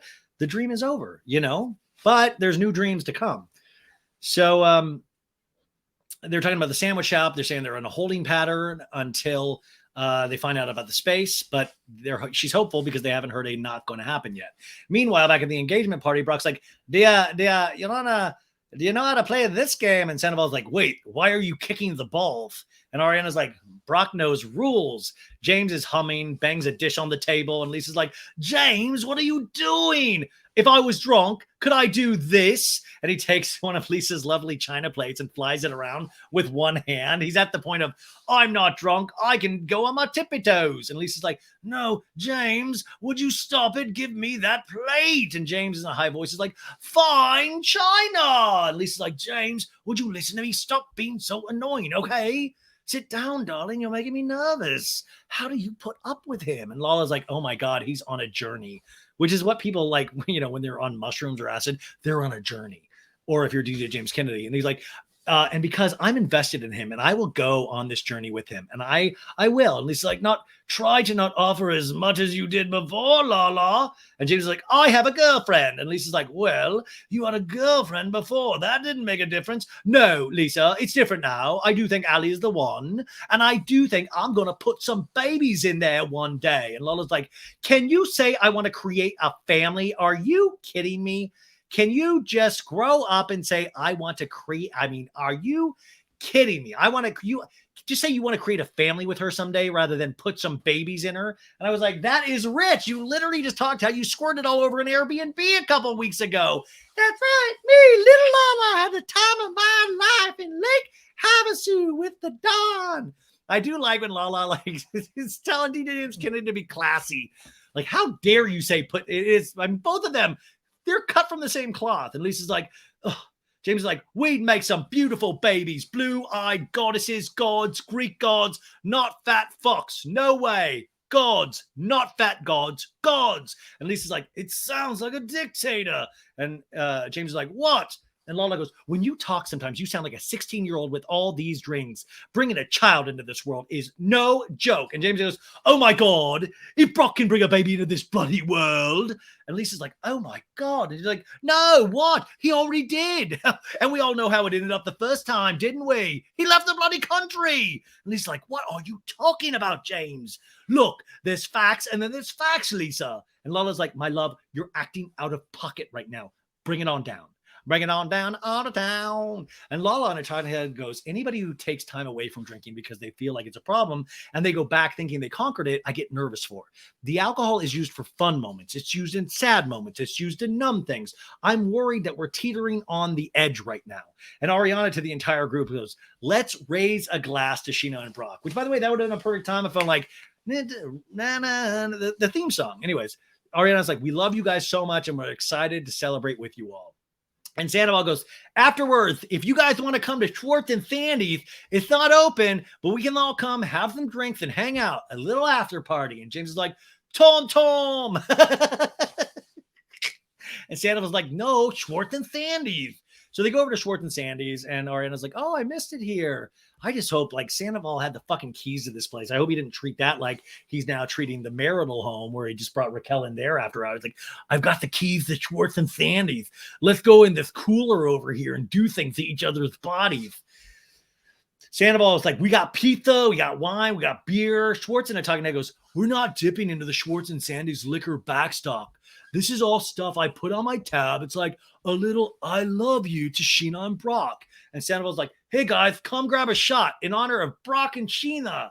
Sandoval stands on top of the bar as people line up for him to pour a shot from the shaker into their mouths. And Ariana's like, I want one. And Schwartz continues in a talking head, although shit, we're paying the bartender and fuck the bar back too. Anyways, it's not that much. Sandoval's like, for all of you who haven't been here, welcome to Schwartz and Sandy's. And Raquel's like, thank you so much. She is so, if you look at her in this scene, her eyeballs are fucking saucers. I would be willing to bet dollars to donuts she's like rolling her balls off right here. I don't know. So it's like, yee! Sandoval's like, we're looking forward to opening up on the 31st. We're going to keep saying the 31st. So the audience knows the 31st. The 31st, the 31st. We're opening on the 31st. And James is like, wait, this place isn't open yet. Are you actually kidding? How many soft openings are we doing? Oh, cheers. Congrats, guys. He's such a little shit. It's funny, though. Raquel standing next to Lala at the bar goes, I guess I'll just break the ice by saying hi. And Lala's like, how are you? Good, good. How are you? Lala goes, I'm good, thank you. Is Katie coming? Lala shakes her head. No, she's at home hanging out. We get a shot of Katie in the kitchen making a tea, playing some rock music, even though I don't think this was actually what she was playing, and her dog's there. I mean, this actually looks like Katie won in this scene. Back at Schwartz and Sandy's, Brock's like, do you want to do a shot of Jameson? And Sheena's like, yeah, I'll do a Jameson. Scheana throws down. Brock's like, can we get 2 shots of that? James comes over and hugs Scheana. How beautiful was earlier? And she's like, so nice. I know. A nice little introductory to the whole weekend. Yeah, I know. Yeah, I'm very excited. Listen, Ali is obviously coming to Mexico, love of my life. You've heard of her. So I've taken everything into consideration here. But could she possibly, maybe, come to the reception? Maybe. And she was like, well, I would really need to see if there's anywhere I can add a chair. Space, it's hard space. And Dave's like, Raquel doesn't get a say in this.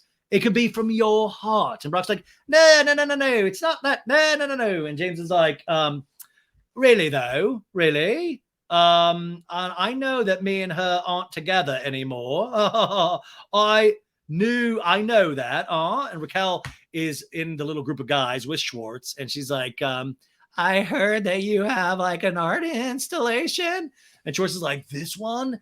Oh, which one? There's only one fucking art installation in the ceiling, Raquel. Schwartz is like, you want to see? It's like a portal to another universe. It's a sound bath. And she's like, I want to do the portal to another universe. And Schwartz is like, okay, I'm going to take Raquel. I'll be back. This Schwartz and Sandy's is not big, you guys. It's very small. And we go back to James. He's like, my last engagement party. Remember the engagement party, Brock? Remember? You guys were so in love. You had to make that weekend. It was so important to you guys. Scheana and I talking. It's like, fuck. And Brock's like, well, honey, if we can make it work, let's make it work. It'll be fine. And Scheana's like, honey, I'm half listening to you right now because I'm in visualizing, which is not a word, the seating chart I spent so much time on. And James is like, I know, I get that. We really like her though. So yeah, James is like, really? And Brock's like, yeah. And James gives them both a hug. I love you guys. They're all happy. And she's like, Ali will be happy. James in a talking head goes, I'm glad they said yes. I really am. But if it was the final no on my final ask, it would have been my final fuck you. He didn't say this, but he would have been like, and Brock's a fat fuck. He's a fat fuck, that Brock. And Scheana's a fat fuck. Schwartz is standing under the art installation. And he's like, oh, sounds like a cheesy pickup line, but close your eyes and let the sound waves wash over you. They sound side by side, taking a deep breath and exhale. You just see the exhale literally has an IQ score of 30. Scheana is looking at them like, what the fuck are they doing? And Schwartz is like, the girls told me one of your happy places is you go into your room, Raquel, and listen to some EDM. And you have this little like projector. I have one of those projectors too. And she's like, you do? And he's like, I do. Stop. I do. We get a flashback to Vegas with the galaxy light. And Raquel's like, bring it to Cancun with you. These crazy galaxy lightning kids. Raquel's like, what's inside the bathrooms? And I'm like, shitter. There's a shitter in there, Raquel. She's starting to slur her words too. Schwartz opens the doors to the men room. And he's like, well, come on in. Welcome to my office. And Raquel's like, I really have to pee. And Scheana's like, oh, it's the men's restroom. And they're looking at it. And you can tell this is where Scheana gets the idea of like, oh, they're getting close. And also you can tell Sheena's kind of like, Sheena's already in that mood of like, fuck Katie. So you kind of can see where things could potentially be happening in Sheena's mind. Schwartz is like, does it smell okay in here? I don't know, Schwartz. Have you ever gone to a bathroom and go taking a big whiff? I always just don't. Like, I'll take the big whiffs outside, not the bathroom. Raquel closes her eyes and takes in a deep breath through her nose. She's really trying. I'm trying to experience all that life has to offer me. So Raquel is breathing. And Schwartz is like, I didn't mean to take a deep breath in the men's room. Ha ha ha ha. Brock's answering Scheana, Raquel's on fire right now. And Schwartz goes, I'll guard the door while you take a piss in the men's bathroom. And she goes, okay. And Schwartz is like, I'll step out. And Raquel's like, you keep watch. Okay. Scheana yells at Schwartz, what are you doing? And Schwartz is like, I'm guarding. She wanted to piss in the guys' room. Raquel really, truly is obsessed with guy stuff. And Brock's like, yeah, you better guard her there, huh? It would be cool if we had like audio from the pinch. She's like, you just hear her taking a nasty dump. Sorry. Okay, so we're watching everyone pack for the big old wedding trip. So they're packing.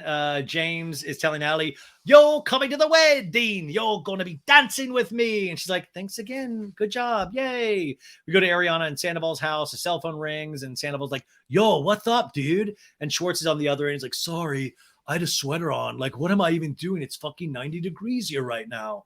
We see Sandoval's white polished fingernails holding the cell phone. And Sandoval's like, "Yeah, we're going to Mexico, dude." And Schwartz is like, "Oh my God, I just saw myself in the mirror." And Sandoval's like, "Uh-oh, dude, I'm keeping my shirt on the whole time." Schwartz is just like a little flabby. He's way better than me, but whatever. Sandoval's like, "Be sure to coordinate your outfit with Katie." Schwartz and Ariana's in the bedroom, laughs. And, and Schwartz is like, "Dude, we're so fucking cool right now. Aside from that little hiccup with Raquel." And Santa was like, "And the divorce and everything. But beside that, you guys are great." The music they're playing during these scenes, I shit you not, the lyrics are, "We're living a lie way up high." That's not the tune, but it says, "We're living a lie way up high." So is this a hint from production? We zip over to Katie's apartment. Katie's on the cell phone with Christina. It's going to be so fun. Let's do this. Then we take off to Cancun, Mexico. We're at Dreams Naturo Resort and Spa. It's beautiful. 5:05 p.m. Scheana's like, "We have arrived." Hotel staff greets him, and Scheana's like, "Gracias, gracias. We just have to check in and we'll be back." Brock, Scheana, and Summer, who have arrived before the other guys, are shown to their room. Scheana keeps saying gracias, though. Gracias, gracias. Very nice, very loving. And she's like, "Oh my God, this place is amazing." And there's like a crib in there. It's like, "We got to take the bumpers off in this crib. It's amazing." And Brock in a talking head goes, "Half the resort is full up for our wedding. My mom, my family, our friends. I get to show them us." Scheana in the same talking head goes, "This just feels so right. The feeling in my stomach is not a pit and nerves. It's butterflies and excitement. I mean, it's going to be epic." Brock's taking Summer to go for a swim. More planes arrive. We're bringing in more guests. James and Allie share their first margarita at the airport. They get these giant sized margaritas. We walk through the airport. This is where Tom Sandoval is walking past a sign at the airport, and it's the diarrhea sign. I'm not making this up. It's hysterical. At 7:05 p.m., they arrive at the resort. Ariana's like, "Scheana said this resort is pretty family oriented." And Lala goes, "Do you think there are any boys that'll do things with little Lala?" "Yeah, I want to meet boys. I'm little Lala. Do things to me." Ariana's like, "Wow, it's stunning. It's stunning. Oh my gosh, it's so beautiful." Raquel jumps out of the same car right behind Ariana. Sandoval's like, "Looks like we have a welcome cocktail." Yes. As they bring out champagne. Scheana and Brock read everybody in the lobby, and Lala and Katie are looking at their room numbers because Katie's there with Christina. And Lala's like, "Oh my God, you're so far away." And Katie has this disgusted look of like, "I don't like that." And Christina's like, "Is it really that far?" And Lala goes, "I mean, 1706 and Katie's 3603. And Katie goes, "That doesn't sound anywhere near." And Lala goes, "Nowhere near each other." And then Scheana in a talking head goes, "I had Katie move to a different tower, and I X'd her off their preferred club list. She stays on her side. I stay on mine. Out of sight, out of mind." Man, Tom Petty, dude. Whoa. Sandoval's like, "Hey, what's the plan for tonight?" And Sheena's like, "Well, we have dinner at 8 on the patio. And after that, there's a sports bar that stays open late, and they have pool and stuff, like a pool table." And James is like, "I have a pool connected to my room. Raise your hand if you have a pool connected to your room." Huh? And Brock raises both of his hands. And James is like, "Oh, Raquel, you don't have a pool connected to your room?" And Raquel's like, "No, I don't want random people swimming up to me." And GJJK's like, "Oh, have you never stayed at a resort before?" Oh, Raquel's like, "I also knew that you and Allie were going to have a swim up, so I didn't want to invade your privacy, and I didn't want you to invade my privacy." Raquel in a talking head goes, "Can you imagine being next door to them? I'm sure they're having sex, like banging on the wall." And then she dabs. No, this is all fun and games, but I don't know, Raquel, imagine that, you're cheating with Tom on one of your best friends, and you're having sex in weird places in their house. Can you even imagine, huh? James, by the way, is being weird with Allie immediately. He's like, "Let me tongue kiss you. Can I put my tongue in your mouth?" And she's like, "No." She's like, "No one's watching. Come on, no one's watching. Let me put my tongue in your mouth." And she's like, "James, stop." Brock is like, "Hey, what did we decide on the hashtag for the wedding, huh? Is it 1, 2, 3, honey, I do? What is it?" Schwartz tells Scheana, he's like, "Since we sold the house, I promised Katie we'd go off and had a little mini celebration, and then I'm here for you, Scheana." By the way, they're in this lobby getting the room assignments, and Ariana's cell phone rings, and Katie's like, answer it. And it's Lisa and Jamie, Lisa's realtor, are on FaceTime. And Lisa's like, by the way, this Lisa looks so beautiful in this FaceTime. Like, I didn't realize you could light a FaceTime call this well. And Lisa's like, are you staying out of trouble? Or did you just get there? And Katie and Ariana's like, we just got here. And Lisa's like, I wanted to call you because obviously we've been speaking with Jamie and the other side. Girls, sometimes it can be difficult in business, girls. And you can't always get what you want, you know? And sometimes to hear no, it can be really disappointing. But you're not going to have to worry about that because this time it's a yes. It's like, yeah, they got it. They got something about her in the location they wanted. Katie and Ariana have uncontrollable laughter, obvious relief. And Katie, by the way, in this talking head is wearing this cool multicolored sequins dress. Like, it's a really pretty dress she's wearing. And it's a new talking head look. Katie in a talking head goes, thank God we listened to Lisa because now we are business owners. Yes. And Jamie's like, have fun in Mexico because when you go back, it's going to be straight to work. I have a feeling these girls will actually go straight to work, unlike Greg, where he's like, you guys got to get to work. You guys are a bunch of dick knockers. The Schwartz and Sandy's is a stupid place. Anyways, they hug. They're like, it's all happening. Christina comes over and joins in the happiness. Schwartz hears the good news. Lala comes over to congratulate them. And then Schwartz, classic Schwartz, kneels down and pulls out a full bottle of fucking Patron from his backpack. And you'd be like, oh, he packed Patron, you know, or he bought it at the airport. But I tend to think that Schwartz just might travel with Patron. It just always is like, you never know when you need a full bottle of Patty-Ron, of Patron, you know? He's like, this is a big moment for you guys. They all pass it around, take a big sip. It really is cool. Raquel continues in a talking head. It's like, oh my God. They're going into their rooms. Everybody's really nice. Lala has a great bathtub. Schwartz does a flip onto his bed. Raquel says, this is so cute. Katie and Christina are grateful for their AC. Sandoval and Ariana walk into theirs, and he's like, 2 beds. And now I'm like, this bastard Sandoval, did he request 2 beds? Like, I was like, it's weird. Ariana in the talking head goes, I'm so excited to be in Mexico. Nothing else can get in the way. Finally, my quality time with Tom. Fuck, man. It's like fucking, this is like the kind of shit that just hurts. It's like it's just uncomfortable. Ariana's like, if you're good, Tom, we can push them together. And he's like, is there any way I can push it over to Raquel's room? Sandoval grabs her and falls under the bed with her. And Ariana's like, oh my God, body slam. Sandoval kisses her. Ariana giggles. I don't know. Next, we see Raquel setting up her galaxy. She's like, I've got it. I'm not settled anywhere until my galaxy projector is set up. And she falls on her bed in slow motion amid all the stars. Then we see fucking Schwartz set up his galaxy projector and fall on his bed in slow motion. Like, this is like, I love that the show is really trying to set us up for this relationship when there was a whole other relationship potentially happening at the same time. Raquel is in her room and she's like, let's take some time to meditate. And she just lays down and meditates. But I just imagine Raquel meditating is just like Raquel in any day. It's just nothing. It's just static. Zzz. Allie's in their room with James. He's like, this is sick, huh? A pool. There's a pool right in the room. And James goes, oh, I thought a pool room was dumb though, huh? I thought Raquel didn't want us to swim over. And I was like, what? Allie in the talking head goes, why do we even need to bring up Raquel? We know she's here. Let's just stop talking about her for 5 seconds.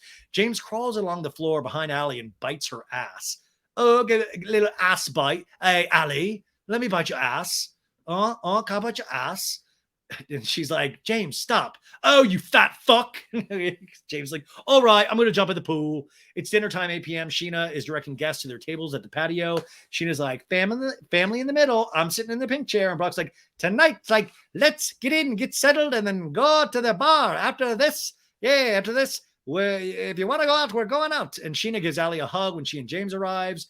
You know, Lala enters the restaurant. Christina is with her, and Scheana clocks this and goes, oh, so Christina's just coming to the wedding stuff now? I'm so confused. Scheana in a talking head goes, the fact that Christina Kelly is coming to my welcome dinner uninvited, not okay. Well, Scheana, you know, listen, it could have been worse. It could have been Stassi. Lala goes, can we sit here right next to Scheana? And Sheena's like, yeah, go ahead. Scheana continues in a talking head, goes, years ago at my first wedding, not only did Stassi and Christina Kelly say that my dress was the ugliest fucking thing they'd ever seen, they said something even more hurtful. we get a flashback to this one fucking scene again that keeps showing us every week where Stassi is laughing, going, it's like a skanky girl's quinceañera. Scheana goes on in her talking head, I don't talk about it a lot, but I am half Mexican. And for them to take such a special event in Hispanic culture and make it sound trashy, skanky, low class, it actually hurt me. By the way, I think it probably did actually hurt her. I don't think this is fake at all. Yeah. Anyway, Sandoval and Ariana come in and sit at the table, and Ariana's like, sorry it took forever. And Sandoval's like, so guys, how we doing, guys? And James like, well, I nearly already got in a fight with someone. And Ariana's like, I know, huh? But it wasn't me that nearly did that, actually. And Ariana's like, it was just shitty. The whole thing was just shitty. It wasn't shitty on my part, would you say? Ariana's like, I couldn't tell if you guys were friends at first. I was like, oh, he's talking. And James like, you could tell I literally didn't know who this human was because I had this look of scaredness on my face. Ariana and I talking head goes, as we were on our way here, one of Brock's friends, who was clearly very intoxicated, walks up to James, puts his arm around him and says, hey, buddy, I know you. James in a talking head goes, never seen this guy in my fucking life. By the way, his eyes were like rolling in the back of his head, like drool slurping down. I'm like, get off my fucking nice ass jacket. James was slated with Lala in a talking head goes, it was an annoying drunk hug, but James like body checked him hard.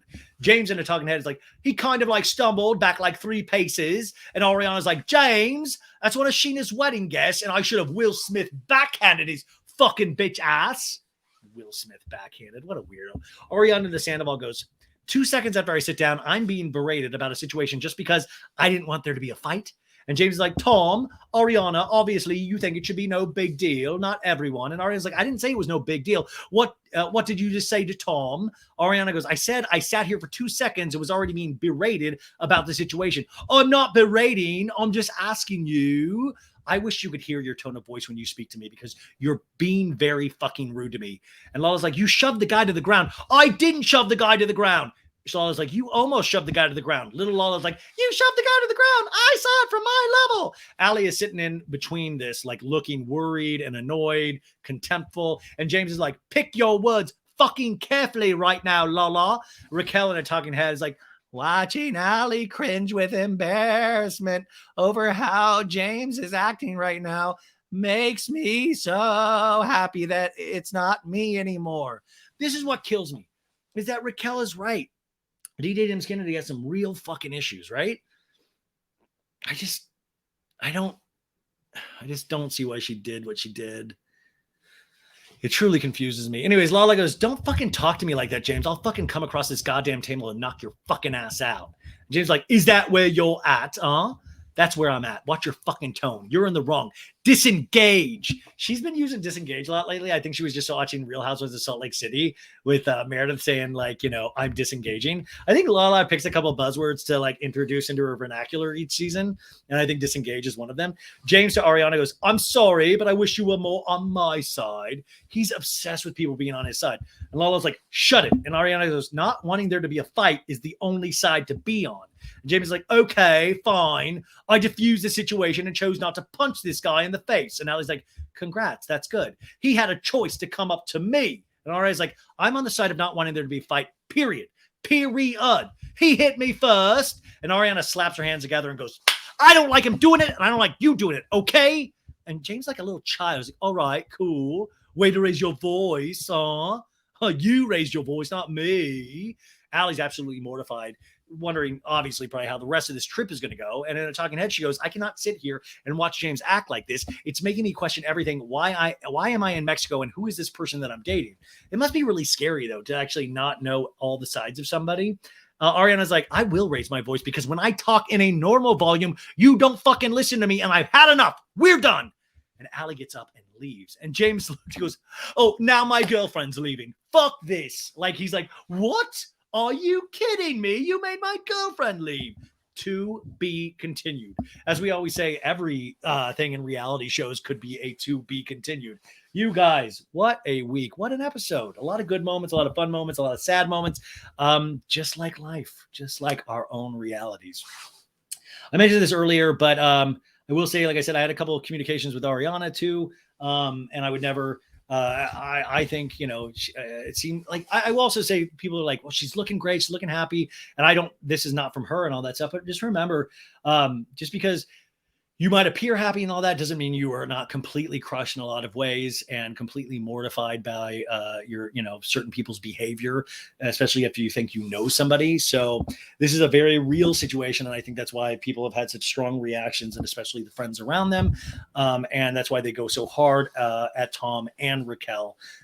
And it really is mind boggling. And I've been covering reality for a long time, and this one even blew me away. But anyways, we did it, you guys. Friday. I hope you have the best fucking weekend ever. Hang out with your family, hang out with your friends, hang out by yourself, watch something great, read something good, or don't read at all. Go out for a walk, breathe some fresh air. Don't do any exercise at all. Eat like a pig or eat nothing. Who cares? I mean, there's just so much cool things to do in this world. And I hope you have a great, great weekend. And like I said, if you could take a moment to think about my mom and put some energy out there for her. And I'll talk to you bright and early on Monday for a pop culture roundup. I got a great guest doing it with me this week. And that's it. I really appreciate you guys taking the time to listen to this, to be a part of our journey. Thank you, Maritza Lopez, who does all of the amazing graphics and so much more. Sandra Freier, our friend Maritza. I got a good team of people around me, and I want to thank all of them that kind of helped me get out of my doldrums and my depression and kind of keep doing this when I don't feel like doing it. And that's it, you guys. And I'm sure always subscribe to the show, because I might do a extra episode this weekend. If I feel lost, I'll release another episode, because this is kind of where I feel most like myself. So you never know. Subscribe. And if you like all the hard work that goes into this, even though I'm the one choosing to do the hard work, this is not a favor to anybody. This is because I love to do this. Please consider rating it 5 stars on Apple Podcasts and Spotify. Okay. Have a great weekend. Remember, it's okay to hate reality stars, but don't hate anybody in your real life, unless they did something like Tom and Raquel. Okay.